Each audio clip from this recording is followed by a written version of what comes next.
እስኪ እንትን በል ጠንካራ ሰው ማለት እዚህ ዓለም ላይ ህይወትን ለማሸነፍ የሚታገል ሰው ነው። አላህን ከማምለኩ በተጨማሪ ታጋይ ይሁን ለህይወት እንቅልፋም ሰዓቱ ታጋይ ይሁን ለህይወት። እናትና አባትህን አንሳቸው። ያንተን ህይወት ቀጥ ለማድረግ እነሱ ዝቅ ብለው አሳልፈዋል። ልክ ስታድግ ዝቅ ይላሉ፣ ያረጃሉ እና የዛኔ አንተን እንዳነሱ የዛኔ አንተን በተራ እነሱን ለማንሳት ውጣ ከሀገር ስራ። ጀግና ሰው ማለት ይሄ ነው። ካልሆነ ሰላም ከተሰማህ አንተ እናትና አባትህ ዝቅ ያለ ህይወት እየኖሩ አንተ ያኔ ወንድ ልጅ አይደለም፣ በቃ ሞታል። የሰው ልጅ ሁለት ጊዜ ይሞታል። አንደኛ በህይወት እያለ ይሞታል፣ መኖር ላለበት ዓላማ ሳይኖር ሲቀር ጊዜ። ሁለተኛው ደግሞ ከዚህ ዓለም በሚሰናበት ጊዜ የሚሞተው ሞት ነው። ከባዱ ሞት ግን የመጀመሪያ ሞት ነው። ገብተሃል? ያኛው ያለ ነው፣ በቃ ይቀርልህ። ይህ ግን የመጀመሪያው ሞት በቃ አንተ የዛኔ በቃ ምን ብዬ ልናገር?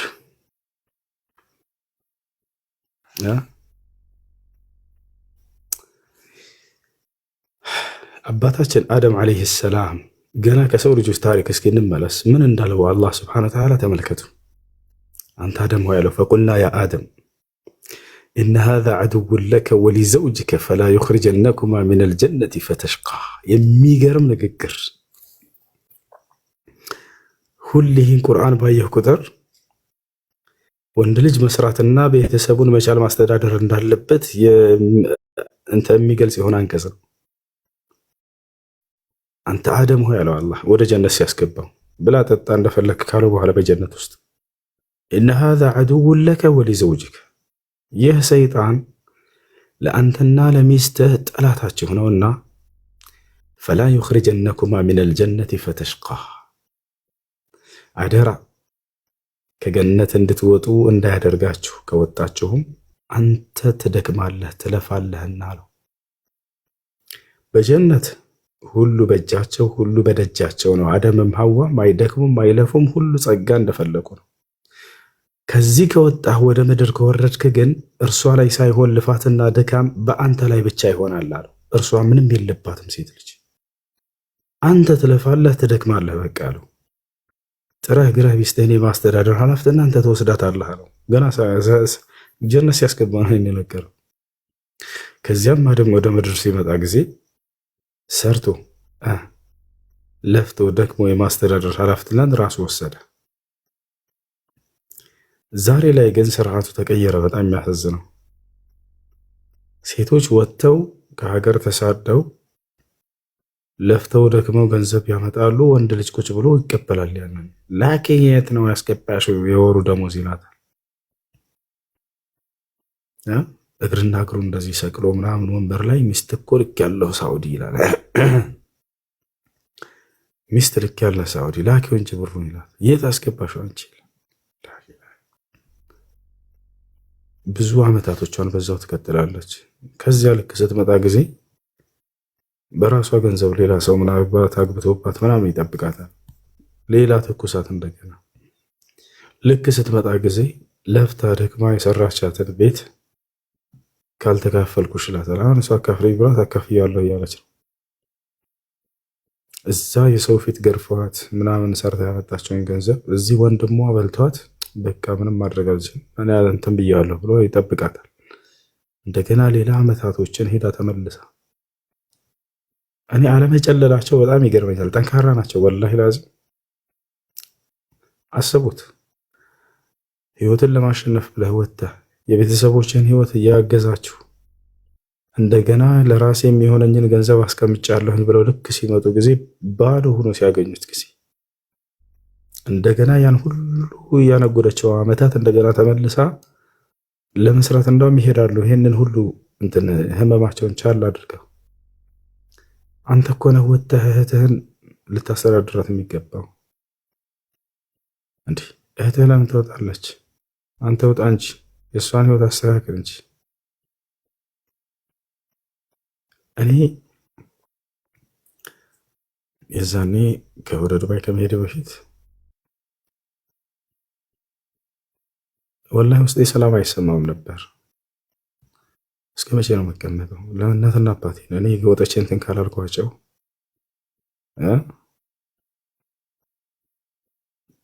እንዴት ነው ሰላም የሚሰማኝ? እመጣለሁ፣ እበላለሁ፣ እጠጣለሁ፣ እወጣለሁ፣ እበላለሁ፣ እጠጣለሁ ከእሳቸው ውጭ እስከ መቼ ድረስ? ለምን ነው የማልወጣው? ይህን ነገር አስብ ነበር። ልክ ከወጣሁም በኋላ ስራ ከጀመርኩ በኋላ ብርታቴ እነሱ ተቸግረው መኖራቸው ነበረ። ልክ ልትሰንፍ ምናምን አንዳንድ ስሜት ይሰማሃል አይደለ? መስነፍ ምናምን አንዳንዴ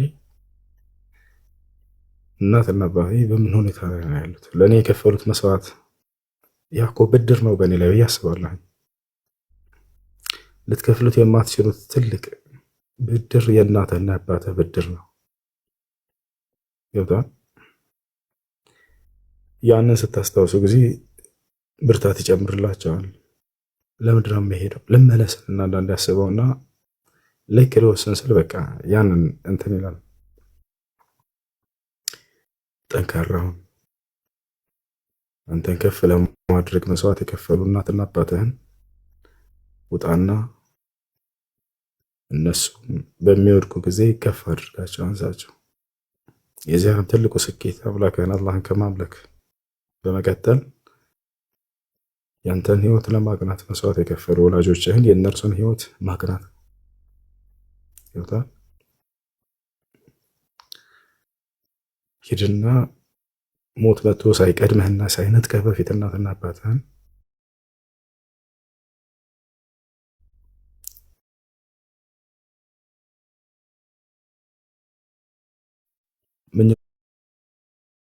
ምኞታቸውን ሁሉ አድርግላቸው፣ ከፊታቸው አሳካላቸው። አንተ የዛኔ ወንድ ልጅ ነህ። በቃ ወንድ ስል ጾታ እናስመልክቻ አይደለም፣ ወንድም ሴትም ወንድ ስል ጾታ አይደለም። አላህ በቁርአን ላይ ሪጃል እያለ ሲናገር ወንዶችን ለማለት አይደለም። ሪጃሉ ላ ቱልሂሂም ቲጃራ። ስንቶች አሉ ወንዶች ሆነ ጾታውን ይዘው ግን ከሴቶች በታች የሆኑ በእንዲህ አይነት ስኬት በመፈጸም ላይ የወላጆቻቸውን ደስታ ማሟላት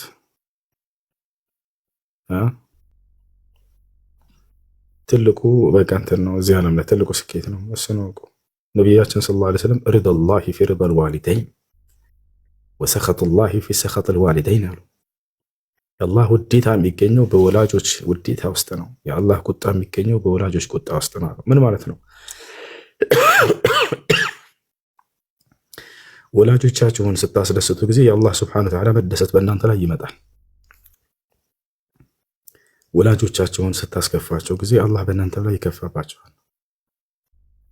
ግን ገደብ አለው። ሃይማኖታዊ በሆነ ነገር ላይ አይደለም። አላህ የማይወደውን ነገር ፈጽም እያሉ ቢያስገድዱ አልፈጽምም ብትል የዛኔ ትክክል ነው።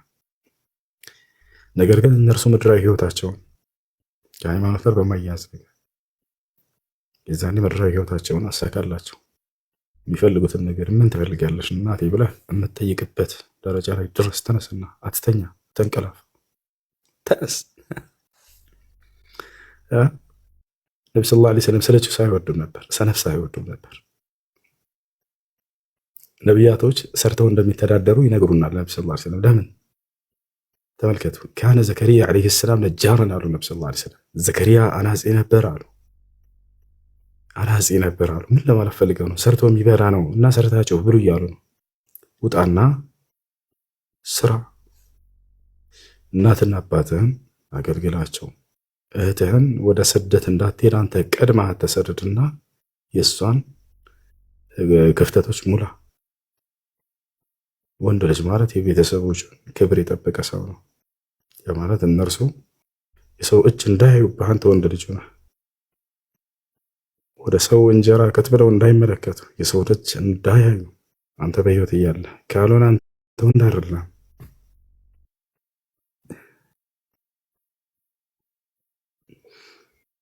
ይሄ ነው በቃ።